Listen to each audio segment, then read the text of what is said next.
Before the emergence of colonial influence and westward movement of European immigrant settlers, the Great Plains of North America were occupied by many indigenous tribes of native Indians. One of those tribes was recognized as the Great Dakota Sioux Nation. A unique tradition within the Dakota Sioux bands was the recording of significant events and occurrences on a sacred robe. The robe was crafted from the hide of the buffalo, a great source of sustenance and reverence for the Dakota people. Events were depicted by symbols and drawings, and this record became known as the Winter Count. The purpose was to document their cultural and historical governance of their Dakota territory. Oh, Mdewakanton, all my relations. My name is Sheldon Wolfchild. I'm a Mdewakanton Dakota lineal descendants. I'm here at the burial mound in St. Paul, Minnesota. Here with all my ancestors, my relatives. It is a very solemn, revered place. The spirits here are connected to all our Dakota generations. They have many stories. Some are from pleasant and peaceful times, and some are not. These ancestors endured many hardships, but their identity as Dakota Sioux Indians were always present in their soul. The stories in the buffalo robes are about their lives, their families, and their experiences. We must never lose that identity as we take the steps to avoid this becoming the last winter count.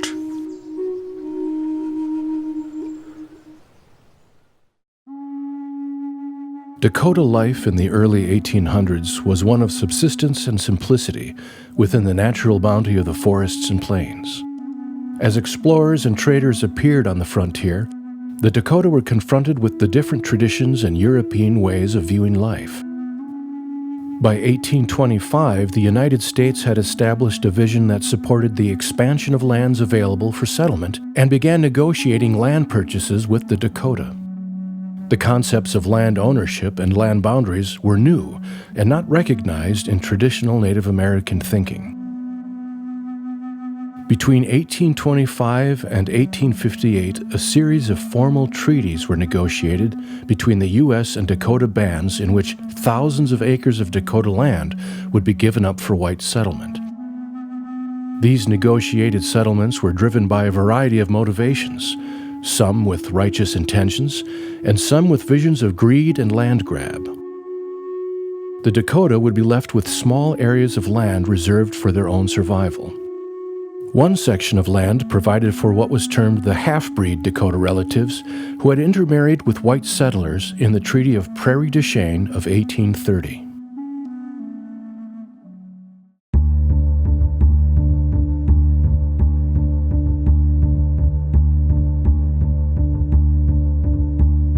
Well, in the 1830 Treaty of Prairie du Chien, the Dakota bands, that would be the Mdewakanton, the Wapakute, the Sistit, and the Wahpeton bands, they wanted to provide for their half-breed relatives. So these would include many interracial marriages between white people and the Dakota Indians, and they wanted to provide a separate reservation for them. So in the 1830 treaty, they negotiated with the United States to have a separate reservation for the half-breed Sioux. That reservation is 500 square miles on Lake Pepin. That gift was then given to the half-breed Sioux as a tribe, and when the United States government entered into treaties with an Indian tribe, it was recognizing the Indian tribe as a sovereign. No one could deny that the tribe existed and the tribe had a reservation. Wabasha village is named after our chief, Wabasha, the Mdewakanton Dakota chief, who signed the Treaty of Prairie du Chien in 1830. And later, along with other Dakota chiefs, signed the treaty that formed a reservation right here on Lake Pepin for the Dakota people who are married to non-Dakota people. In 1849, the United States government realized it had a problem. Even though on the maps this has been set aside as a reservation, white settlers had been allowed to make improvements within the reservation, and the United States was interested in purchasing the reservation from the Sioux half-breed tribe. In October of 1849, the United States representatives and the Sioux half-breed tribe came to an agreement, a treaty. The reservation would be sold to the United States government for $200,000. But the following year, when the U.S. Senate reviewed the treaty, they rejected it. 2/3 of a vote was required to accept or reject a treaty. Now, for a moment, let's stop and think about what the legal implications of the United States government negotiating a treaty with Sioux half-breed tribe are. The Sioux half-breed tribe was a sovereign. Just because the U.S. Senate doesn't ratify a treaty doesn't mean the U.S. didn't negotiate with the Sioux half-breed tribe as a sovereign.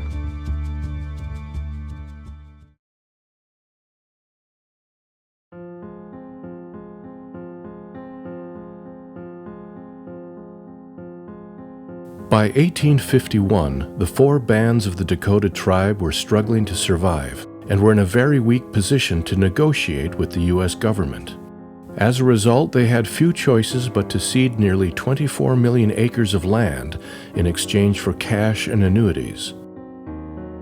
Unfortunately, the compensation for the lands never made its way to the bands. Instead, it was given to fur traders to pay off questionable debts allegedly owed by the Indians. It was a really bad situation for the Native Americans because once the game gave out, they were pretty much impoverished and dependent on the government.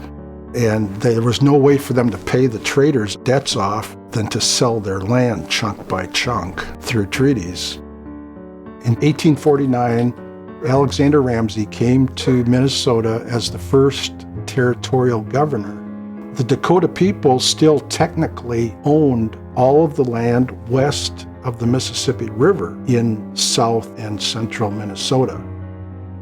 Ramsey only had a small section of land that he could be governor of. He wants land, he wants more settlers to come in. He wants a prosperous territory. So who has all the power with the Dakota people? It's Henry Hastings Sibley, who was the head of the American Fur Company in the Minnesota area. The two became partners. Ramsey wanted the territory to acquire Indian land. Sibley wanted his traders and himself to get payback on all these goods that they had doled out over the years. He came up with the idea for the so-called trader's paper. Sibley devised a plan to have Joe Brown set up a barrelhead next to the treaty commissioner's table so that when the Dakota leaders signed a copy of the treaty, they could easily be brought right over to the barrelhead and asked to sign the trader's paper unknowingly, thinking probably that it was a copy of the treaty. Sibley got $145,000. That's worth about $4 million in modern money. And so Sibley became a rich man and went into politics and became the first governor of Minnesota. When some of the chiefs balked at signing the receipts for where the money would go, Ramsey just brought in some Indians and made them chiefs. He said, "You are now the chiefs and you sign it." It was just a farce.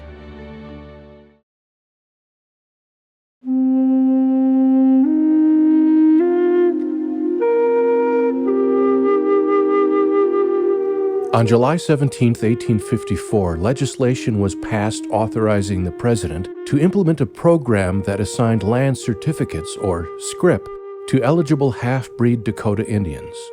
More importantly, this act of 1854 also called for the half-breed tract of land to be officially surveyed and recorded. Okay, this is the Lake Pepin tract. This is the Mississippi River. It's the big wide spot. They call it Lake Pepin, but it's actually the river. And it was described as starting at a barn up in here by Red Wing, coming down, I think it was 12 miles, then coming this way 25 miles, then back up to Wabasha's village. And each one of these squares is 36 square miles, and each square is a square mile. The U.S. Congress was recognizing the treaty reservation and the Sioux half-breed tribe. It required the president to create a list of all the people that were entitled to benefit from the reservation. They came up with a list of eligible people based on the censuses at the time. And it was this roll of 680 people who were eligible to obtain scrip. And scrip, what scrip did was give you the ability to go to the land office, turn in the scrip, and then pick which properties that you wanted. Unfortunately, when the U.S. president did the census, they came up with a list that was short, much too light for how many would have been there at the time. Those people who were on the list got the land certificates and the scrip, but the people who weren't on the list got nothing. And then, of course, the unborn beneficiaries got nothing. The president needed to account for not only the living Sioux half-breed tribal members, but also those that were to come. Meanwhile, the lands that were supposed to go to these Indians have been sold publicly.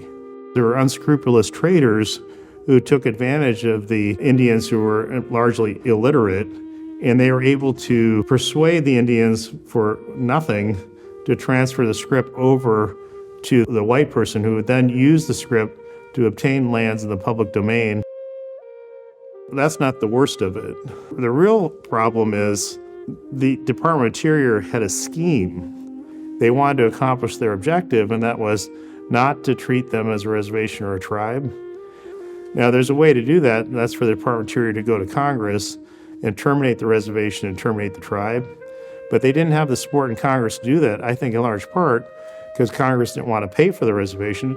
And so in the land certificates the Indians signed, the General Land Office prescribed a document which indicated that the Indian signing the relinquishment roll was not only waiving his individual interest, but also the tribal interest. So the Department of Interior created documents to mislead Sioux half-breed lineal descendants that they had given up the reservation when Congress never authorized that. The U.S. government can't sell land that it doesn't own. And if it didn't own the Lake Pepin tracts, they really couldn't sell it or issue scrip or do anything like that until they owned it.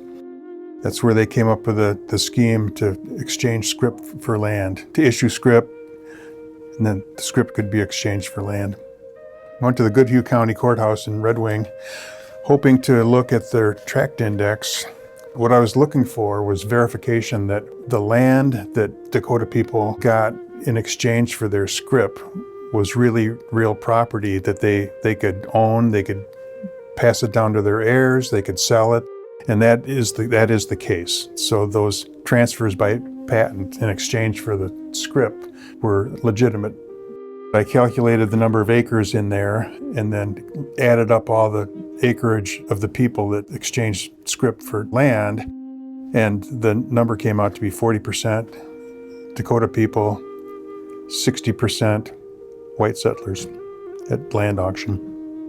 The U.S. Supreme Court has made it very clear that when there's a public sale of lands within a reservation, it has no effect on reservation boundaries.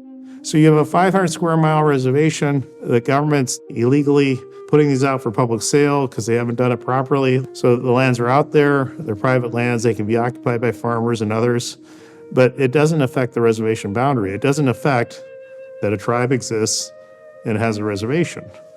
Now, that's what the law is, but the Department of Interior was taking the position, oh, because the Indians signed the relinquishment roll, there's no tribe and there's no reservation, which contradicts everything that the treaty tells us, the 1854 statute tells us, and really the history of the land certificates being issued to these Indians.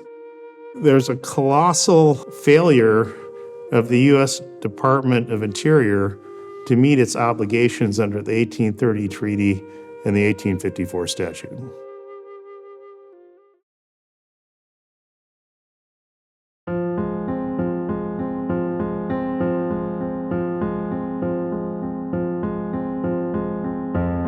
Settlers continued to encroach onto Dakota Reservation territory even after the treaties of 1851 and the Act of 1854.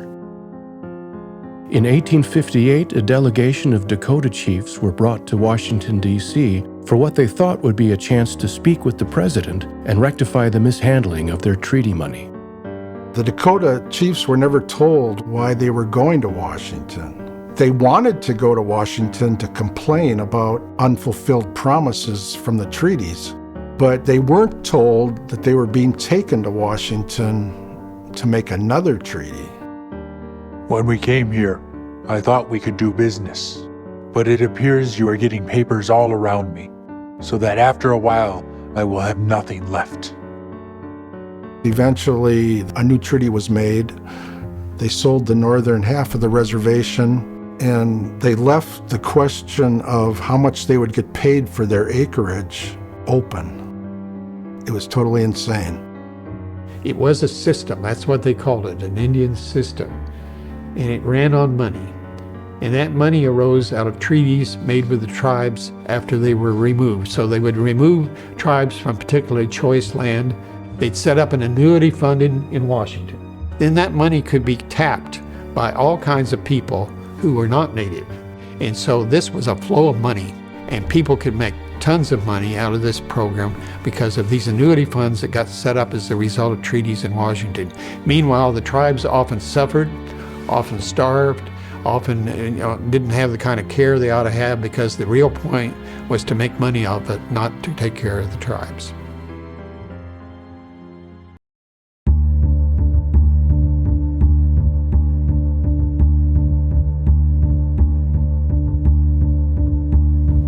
"4 years ago, the Sioux sold our government 800,000 acres of land, being a part of the reservation.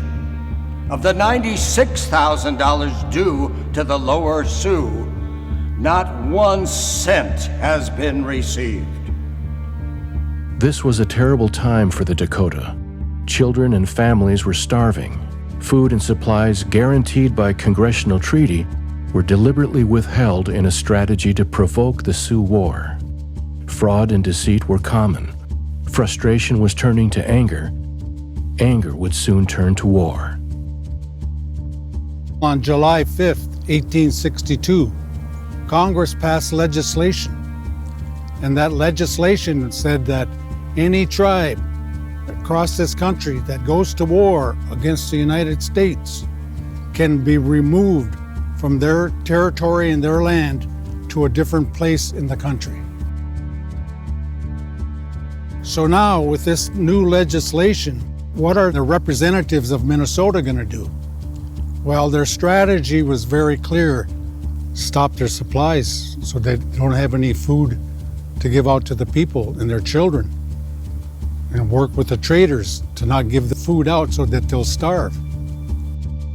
To us as Dakota people, that was the cause of the war.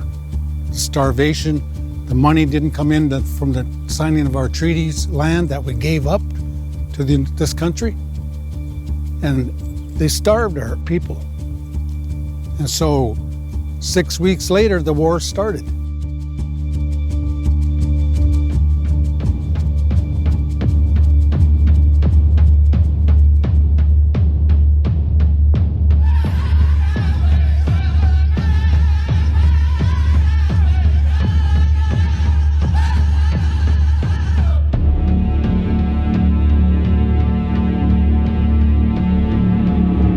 Mr. President, I have discovered many frauds committed by past agents and a superintendent. The Indians have been defrauded of more than $100,000 during the 4 years past.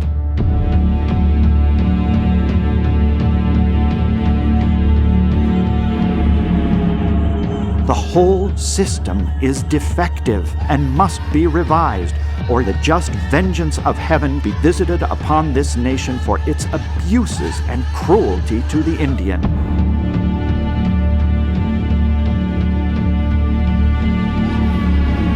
Little Crow had realized that it's not going to change. We have made a treaty with the government and begged for what we do get. and can't get that till our children are dying of hunger.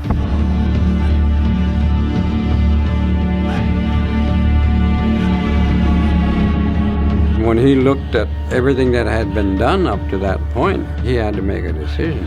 We don't have any choice but to go to war.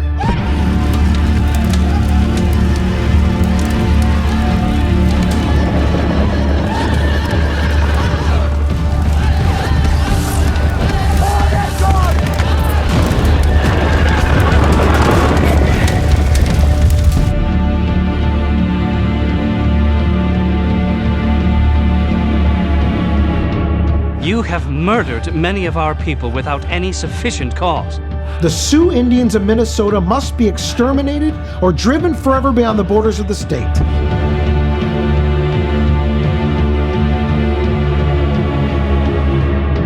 Who is guilty of the causes which desolated our border? At whose door is the blood of these innocent victims? I believe that God will hold the nation guilty.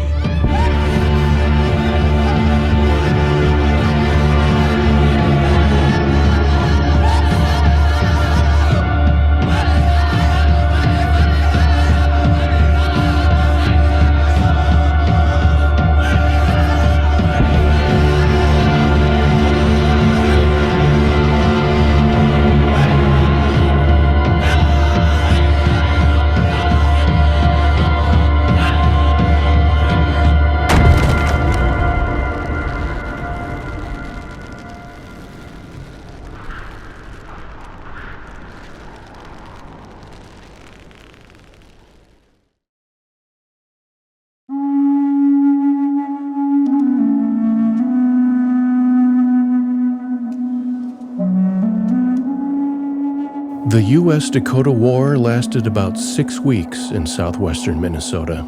It involved about 6,000 Dakota in all, 2,000 of whom were Mdewakanton. About 1,800 people surrendered to General Sibley, a good number of whom were Mdewakanton. Sibley's military court tried and sentenced 303 Dakota men by hanging, but this was later reduced to 38. The remaining 1,500 were considered friendly or loyal Dakota. They were taken to an internment camp below Fort Snelling for the winter. Minnesotans were yet enraged with them, demanding their removal or even extermination. The Presbyterian missionary, Dr. Williamson, made a public case for the government to allow these Dakota to stay in Minnesota. However, at the same time, Congressman William Windom of Minnesota brought forth legislation to have all of the Dakota removed from the state. When that legislation was written up, it was determined to allow certain friendly Dakota that had helped the whites during the war to remain in Minnesota and to have 80-acre tracts of land on the old Dakota Reservation. And so Congress passed this Removal Act on March 3rd, 1863, allowing friendly Dakota to have land in Minnesota. At the very time that Congress was taking action, the Indian Department established a new reservation for the Dakota at Crow Creek in Dakota Territory. In May of 1863, the military removed 1,300 people on 2 steamboats to Crow Creek, most of them Mdewakanton. Not all of the people at Fort Snelling were removed on the steamers that May of '63. Some Dakota remained behind, including Mdewakanton and their families, who had agreed to be scouts for General Sibley's army. There were Dakota wandering around the state, like John Bluestone, who camped near Prairie Lake. Bishop Henry Whipple was concerned about the fate of the friendly Dakota, especially the ones who had become Episcopal parishioners of his on the old reservation. He did not want them removed to Crow Creek. He persuaded Alex Faribault in the town of Faribault to put them up on his land for the time being. A year passed, but the Interior Department, which was authorized to select land for these people, made no attempt to do so. In spring of 1865, Samuel Hinman, who was the minister for the Episcopalian Dakota, contacted the Commissioner of Indian Affairs to select 12 sections of land on the old reservation to provide farms for the friendly Mdewakanton Dakota. Hinman began to gather the Minnesota Mdewakanton together at Faribault so that they could all remove together to this land that Hinman had surveyed and selected. However, a lot of the white settlers were still dead set against any Indians reoccupying the reservation. General John Pope, who was the commander of the military department of the area, was very much against this removal, and he told General Sibley to stop it. Sibley sent word to Hinman that he had to call off the removal indefinitely. When they consulted General Ulysses S. Grant, Grant sided with Pope and said that no settlements could be made at this time. There seems to have been no opposition from the Secretary of the Interior about the matter.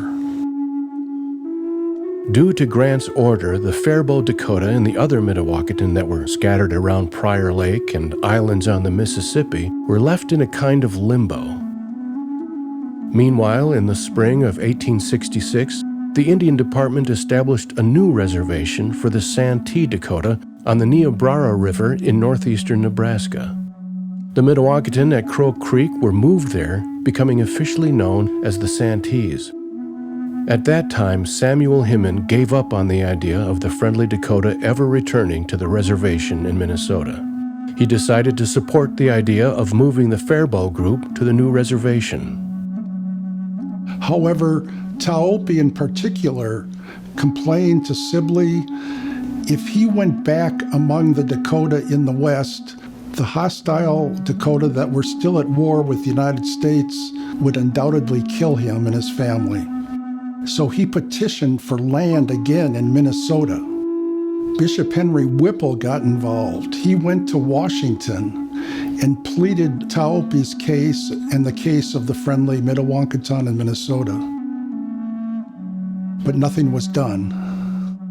Finally, in 1869, the Commissioner of Indian Affairs suggested to Bishop Whipple that he go to the reservation and try to buy land for them.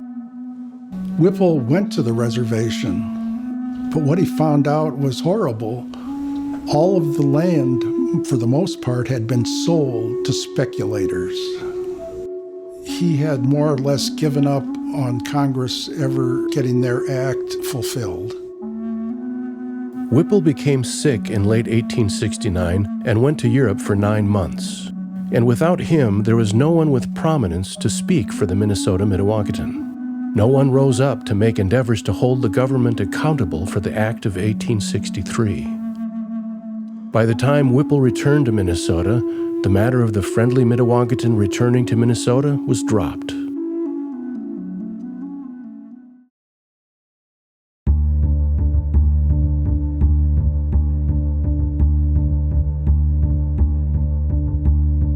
It was the genocide, the official policy of the federal government and the state government to extirpate, to remove these Indians from Minnesota. And so when you have a policy like that, then what you end up with is a diaspora. They were chased out to places like North Dakota, South Dakota, Canada, and you lose an identity as a people. Our ancestors suffered. They lived hiding from scalp hunters and the military. There was a $200 bounty on Sioux scalps in Minnesota for 20 years. My grandparents were born in 1866 there in Minnesota and grew up with a bounty on their heads. And their parents had a bounty on their heads.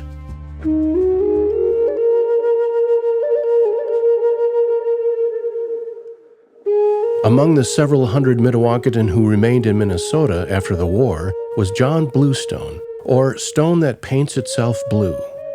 John did not participate in the War of 1862 and was with the Dakota who surrendered to General Henry Sibley at Camp Release. He and hundreds of others were held at the Fort Snelling internment camp over the winter of 1862 to 1863. It might be called a concentration camp. It was cold. It was bitter cold. And according to my grandfather, John Bluestone, they were burying people every day. They had to probably build fires to thaw the ground and to bury their dead.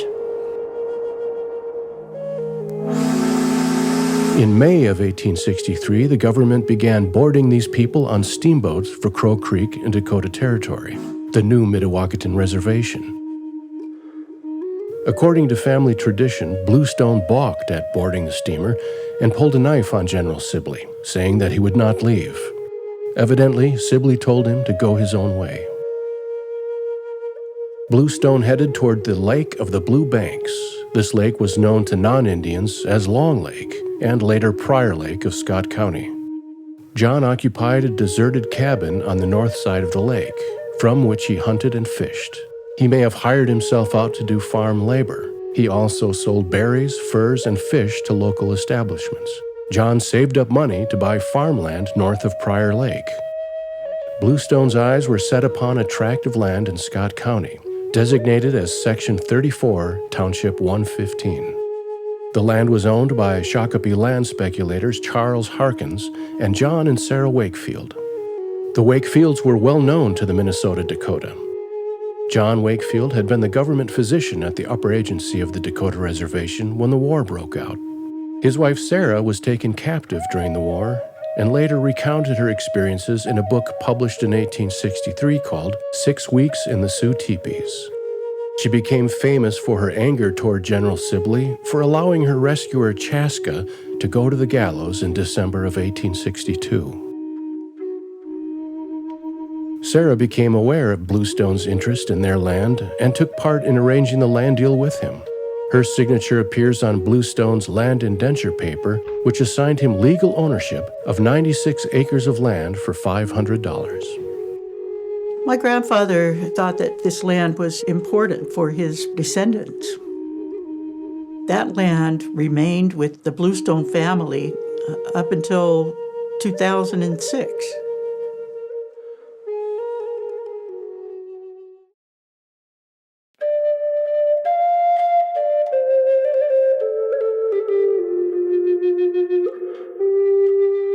After enduring 23 years of homelessness and destitution, those Mdewakanton Indians that remained in Minnesota from 1863 to 1886 were finally recognized and granted some relief. Through the efforts of John Bluestone and others, 3 new reservations were established. The federal government, understanding that there are Dakota lineal descendants who want to have a home in Minnesota, end up really doing something quite small, and that is agreeing to appropriate some money to purchase, a couple square miles split up between 3 locations: Prairie Island, which is near Lake Pepin, Shakopee, and Lower Sioux near Morton, Minnesota. John Bluestone sold his land to the federal government as U.S. title land to be held for the exclusive and permanent benefit of the Minnesota Mdewakanton Sioux Indians. A census was done by the government, about 268 people, and then land assignments were issued at these 3 different locations. But it still ends up begging the question, well, why are we talking about 2 square miles when there's a 500 square mile reservation over here?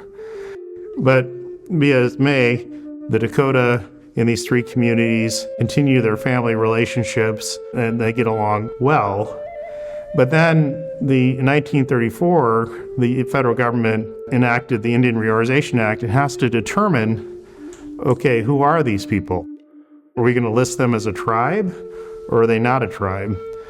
And so they go to Lower Sioux, go to Shakopee, they go to Prairie Island, and they determine that there are a sufficient number there, so we'll recognize those communities, but not as a tribe, mind you, as a community of Indians kind of on federal land.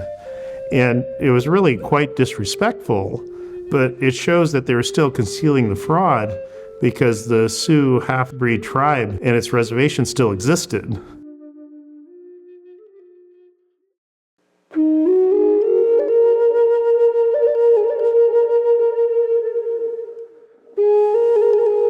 Between 1887 and 1934, the U.S. government engaged in a program of forced assimilation of Native American tribes.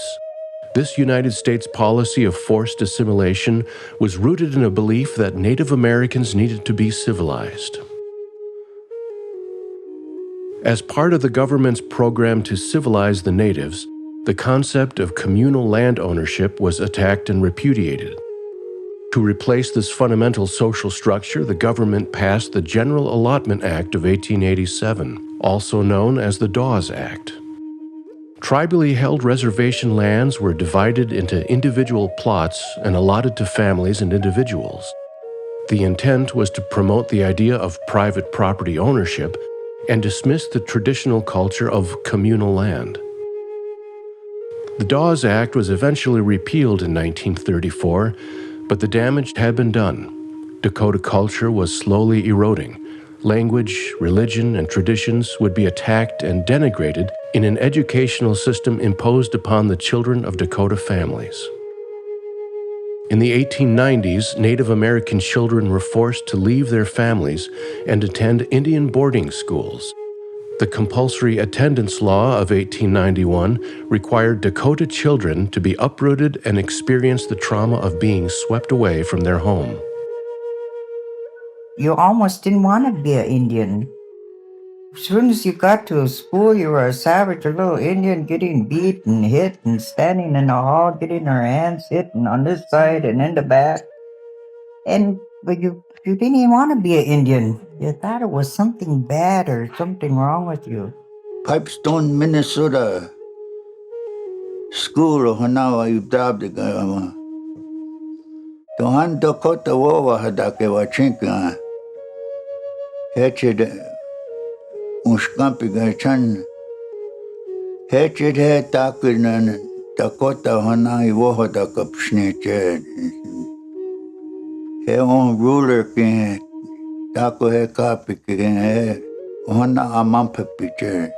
We don't speak that devil's language here. We speak English.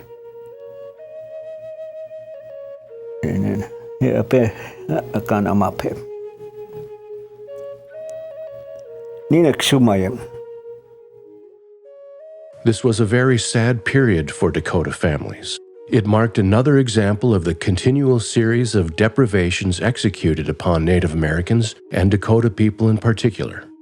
And it would not be the last.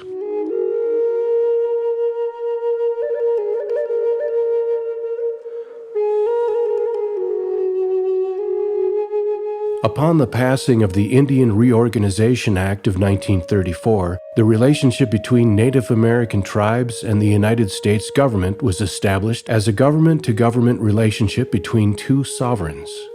As a result of the IRA Act, the Department of Interior created an official list of recognized Native American tribes. The fact is that we can only be tribes because the federal government decides we can be tribes. We can only have this level of sovereignty because the federal government says we can have this level of sovereignty. Even any tribe, if they pass an ordinance or pass a resolution or whatever, it has to go through the Secretary of the Interior before it actually goes into effect. That's a huge amount of leverage that the federal government has over whether or not we exist. So the Department of Interior created documents to mislead Sioux half-breed lineal descendants that they had given up the reservation when Congress never authorized that. Congress did not abrogate, terminate, or repudiate the 1830 Sioux half-breed lineal descendant Lake Pepin Reservation. So the Indian title still existed. Over 3 decades will pass during which the Sioux half-breed tribe and the Lake Pepin Reservation will be ignored and pushed aside as a dormant relic of the past. Growth and development will envelop and cloud Chief Wabashaw's permanent gift to the Sioux half-breed lineal descendants.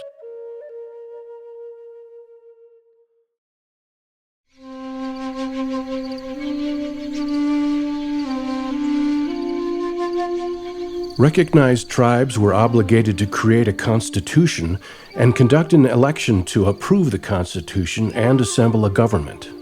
The Department of Interior was responsible for ensuring the validity of this process. In 1969, efforts were initiated to establish the Shakopee Reservation and its residents as a federally recognized community. This effort would prove to be another example of federal mismanagement of Dakota lands and resources. The last winter count of the Minnesota Mdewakanton may have been in 1969, when the federal government enabled a group of interlopers to come into Prairie Lake, claim the Mdewakanton identity, and establish a constitutional government on land set aside for the exclusive benefit of the Minnesota Mdewakanton Sioux in perpetuity. The Department of Interior was in the process of ending their relationship with tribes in the 1950s, and they had taken a look at Prairie Lake in particular to find out, if they should go ahead and just liquidate that. When they did the constitutional governments at Lower Sioux and at Prairie Island, they said there were 10 families in Prairie Lake. But that was too few to have a constitutional government. The Minnesota Mdewakanton were always one until 1969. They were all just one family, and they are really all related. And the crazy part is when the Crookses showed up in Prairie Lake, nobody was related to them. In fact, Norman Crooks had 0 Mdewakanton blood. His wife Edith had 0 Mdewakanton blood. They met up with some of the people in the Department of Interior and learned about how to create a constitution and claim the land. But nothing was done by recognized procedures. The Bureau of Indian Affairs has a rule. It's a statutory obligation to document the identity of each person who comes on a tribal roll. Yes, tribes have the authority to decide who becomes a member of their tribe, but they have to follow their constitution. No such vetting, no such documentation took place. In fact, they didn't even ask for a driver's license. They didn't ask for anything. They just had a little list of people, and the Bureau official who talked about this later said, well, it's just a small group and they know each other and they know who they are, so we just let them do it on their own. So he admitted that he did no work at all. He just let them do this. It was like playing, and it didn't matter. The way that the federal government organized Shakopee, it looked like the federal government was organizing Shakopee, not a tribe. The Constitution authorized the community governments to restrict the membership and not be open.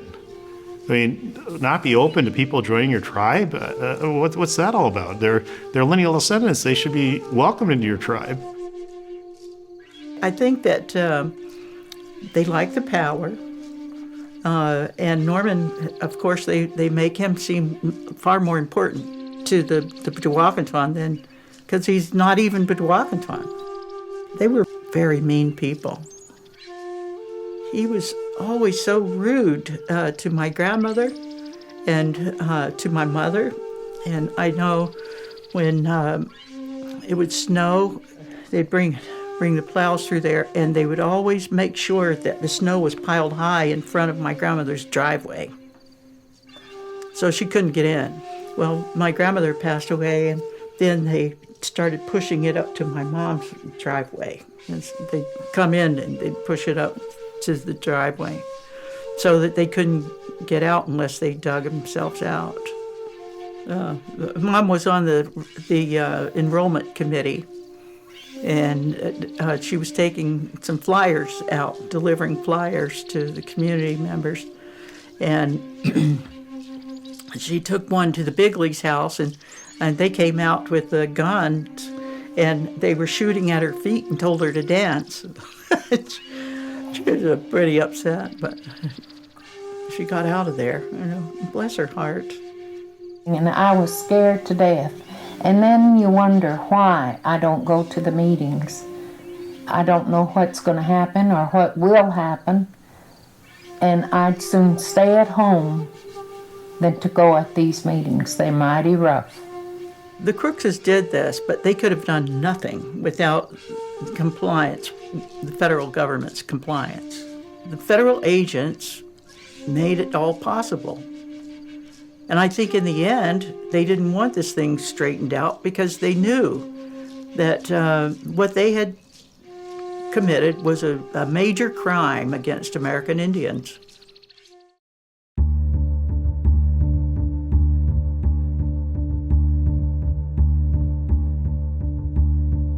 The certification of the SMSC Constitution and the subsequent federal recognition of SMSC in 1969 would lay the foundation for many future problems for the Mdewakanton lineal descendants. In 1980, Congress passed a law that placed long-contested federal lands in Minnesota into formal trust for 3 federally recognized Dakota tribal governments. In doing so, the act shifted those lands away from their earlier status as being held for the benefit of the Mdewakanton lineal descendants and made them part of modern tribal reservations.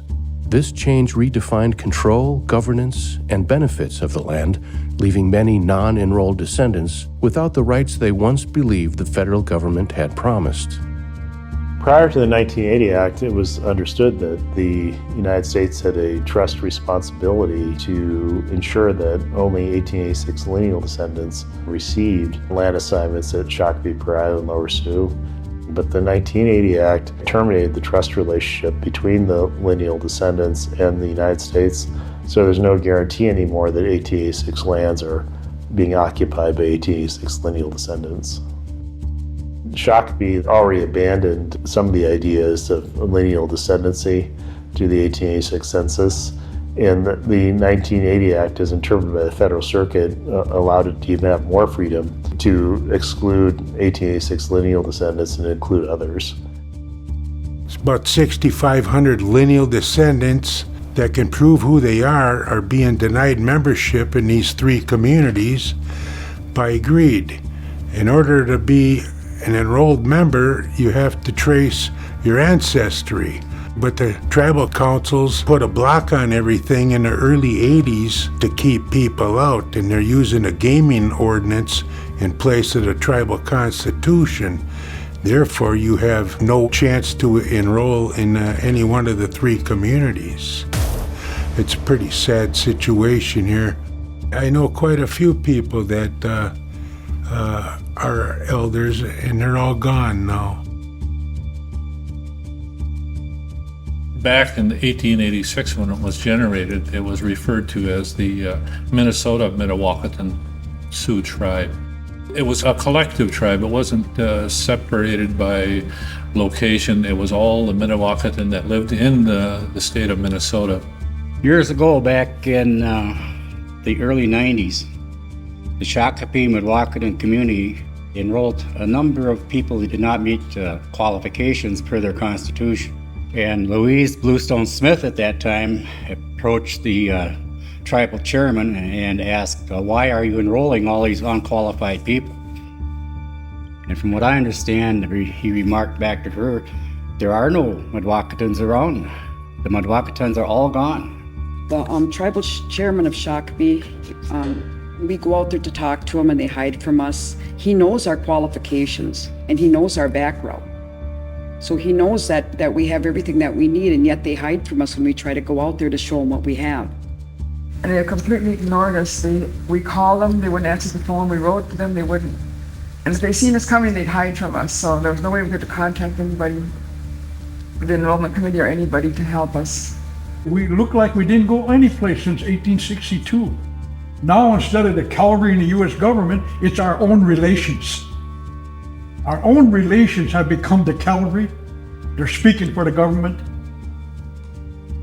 And then in a traditional sense, we say, how can we condemn them? They are doing exactly what the system wants them to do. Conquer and divide. Conquer and divide.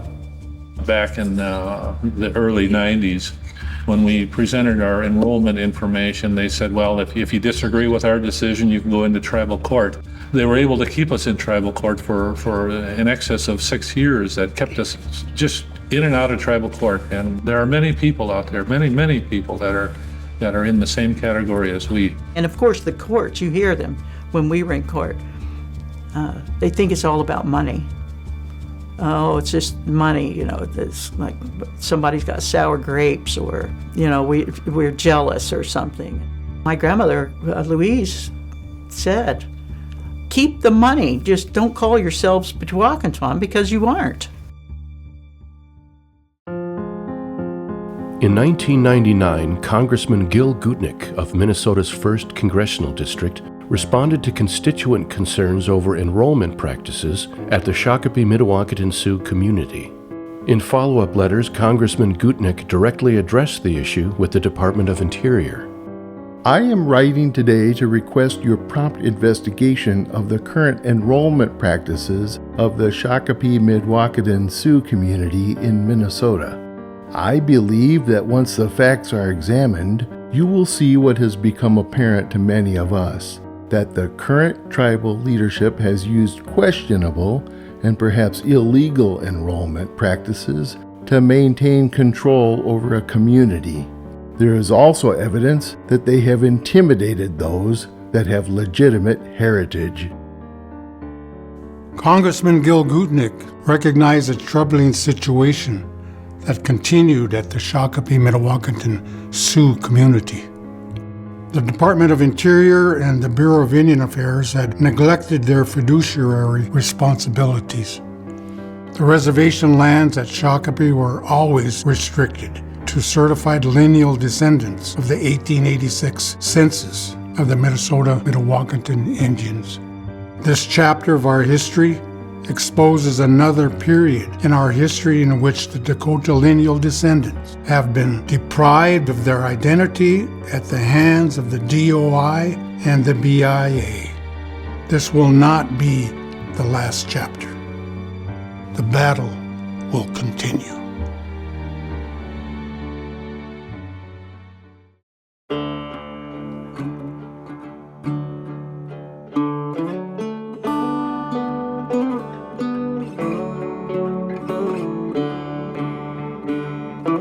My name is Eric Cardle. I'm a partner in the law firm of Mormon & Cardle in downtown Minneapolis.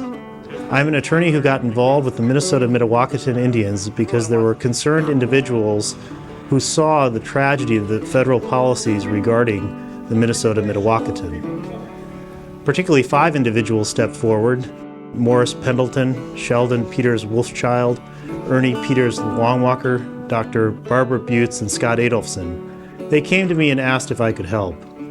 They had done everything they possibly could for 24 years to correct a federal policy gone wrong. They came to me and we filed a lawsuit in November of 2003 to correct that federal policy. 50 or 60 of the Minnesota Mdewakanton Dakota Yate traveled from Minnesota to be present at the U.S. Court of Federal Claims courthouse across from Lafayette Park and the White House. It was nearly the most they'd ever had for a court hearing in that building.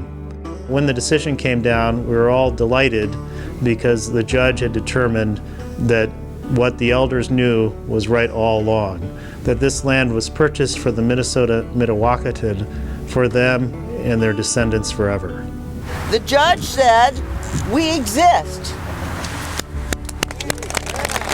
The judge said that the land is ours. We are the beneficiary class of people Congress purchased the 1886 lands in Minnesota for. We won a judgment initially, it was later reversed on appeal, that there was a trust relationship between the Mdewakanton Dakota and the U.S. government. And then unfortunately, we lost on appeal, but it didn't resolve anything because the claims were just about that trust relationship. There are two types of arguments. One was the 1980 Act cut off all claims, and the other aspect was the statute of limitations required the claim to be brought in 6 years. So it was a combination of those arguments, the 1980 Act being passed by Congress and signed off by the President, and the statute of limitations, the claim should have been brought decades ago. Wolfchild 2 was based on the idea there was a trust relationship with respect that the President and the Secretary of Interior setting aside land for the loyal Mdewakanton, 12 square miles. We proceeded on that theory. The case was dismissed because there wasn't a tribe recognized as bringing a claim. So it's not enough to have like a reservation. It's not enough to have land set aside by statute. You also have to have federal tribal recognition from the Department of Interior. Now, because the Dakota Yate have stood up for themselves, we're on a path to a better future. And it's a path based not on seeking of fortune, but rather on the idea of these people having their own political identity again, being able to promote those values so important in their culture. These lineal descendants know their history. They know their history of the land. And so the federal judge has recognized a reality, and the Department of Interior hasn't acted on that reality yet. We need Congress. We need individuals in Congress, representatives, senators, to stand up for what's right, to end this period of federal irresponsibility and to permit a better future for the Minnesota, Mdewakanton, Dakota Yate. The federal government has made promises to these people, and those promises are unkept. It's a time for a new beginning, and you in Congress can help us by starting to lay a path for us to get out of this mess that was created as a result of this federal irresponsibility.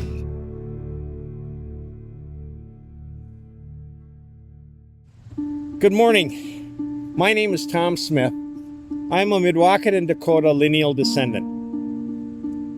Today marks a momentous day, not only as Indigenous Peoples Day, but also as the day in which a long unrecognized tribe of Mdewakanton Dakota Indians step forward and demand to be recognized as the Sioux half-breed tribe.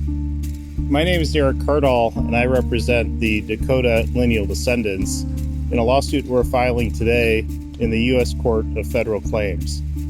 The half-breed lineal descendants are suing the United States for the restoration of their Lake Pepin reservation. Lake Pepin is a lake on the Mississippi River near Wabasha, Minnesota. It's a widening of the Mississippi River, and the reservation is 500 square miles. It's a huge piece of land encompassing Red Wing, the city of Wabasha, and other surrounding areas. It's a really significant lawsuit in the sense of so much land is at stake, but it's also a significant lawsuit because the Indian identity of the Dakota lineal descendants at stake. So the great 1830 Treaty of Prairie du Chien, the Sioux bands approached the United States and said, we would like to give the Lake Pepin Reservation to our Dakota lineal descendants. The United States said, that's okay with us. So as part of the 1830 treaty that was making these property divisions and transferring some land, the United States agreed to the Sioux bands gifting a 500 square mile reservation to the Dakota half-breed lineal descendants. So they were giving it to their lineal descendants via the treaty. So that's important to understand because the grantor of the trust, the creator of the trust, the settler of the trust was the Sioux bands, the Dakota bands. And the United States said in the treaty that the Sioux half-breed lineal descendants would have the same Indian title of right of occupancy as other Indian titles. That means that we have an irrevocable trust. That means the United States agreed to be trustee of those lands because of the Sioux bands gifting the Lake Pepin Reservation to the Sioux half-breed lineal descendants. That's really important because the United States, when it's a trustee of an irrevocable trust of a third-party gift to another group, doesn't have any flexibility. And that's important to understand that that treaty of 1830 has never been abrogated, never been repealed, never been terminated. The number of people in Minnesota just exploded during the 1850s and 1860s And Congress then addressed in 1854, again, the Lake Pepin Reservation.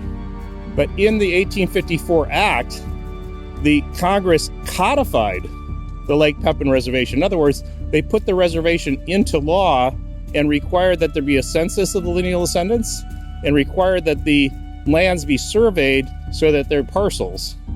This law was later amended in 1858, which made it very clear that the certificate and script system and the land patents that the Sioux lineal descendants would receive would be for location only. In fact, the statute says the certificates are for location, not disposition of title. They did that to make sure that everyone knew that the Indians were being located on the reservation.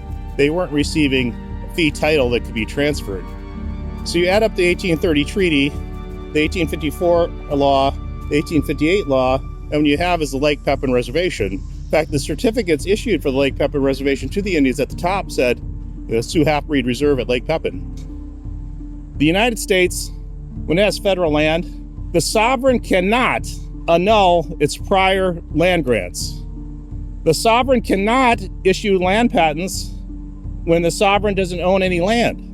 So the Attorney General looks at it and says, well, the 1830 treaty, it's still there, it's good law. And the 1830 treaty said the Sioux half-breed lineal descendants own Indian title, right? And so the argument of the department and the state of Minnesota that somehow the land patents that were issued by the federal government could be valid is contradicted by the fact that the U.S. Supreme Court has said repeatedly the U.S. government can't convey what it doesn't own. So the U.S. Attorney General said the state of Minnesota can't have any land within the Lake Pepin Reservation because the Indian title continues.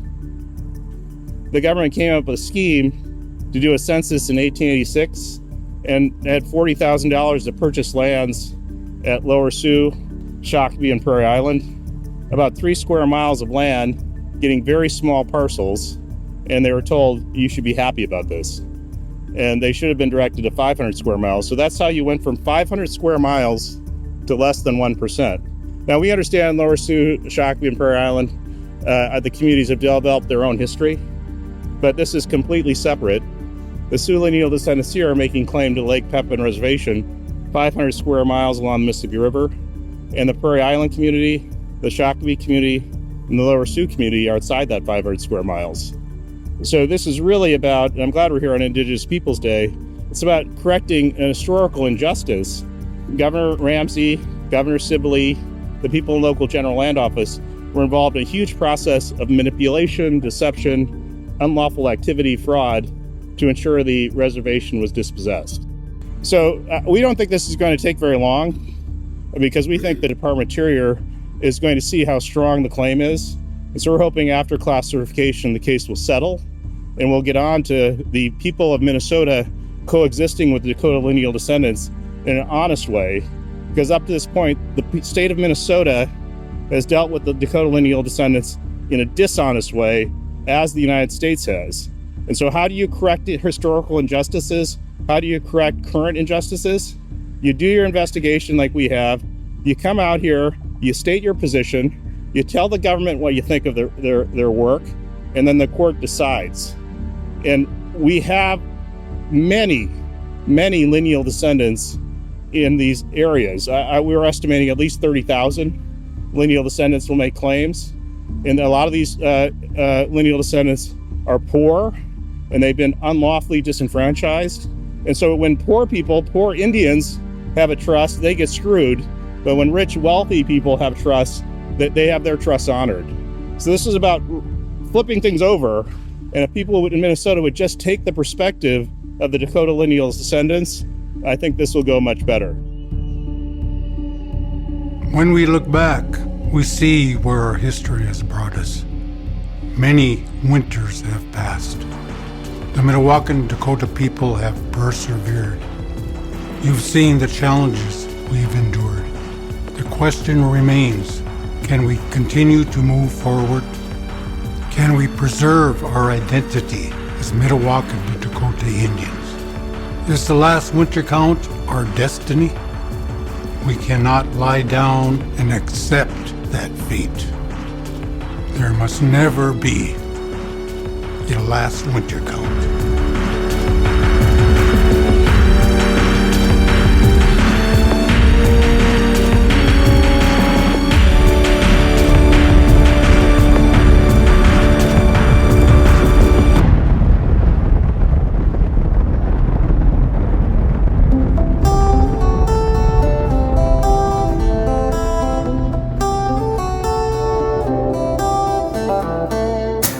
me Sheldon Wolfchild. I'm a veteran. You bet I love my country.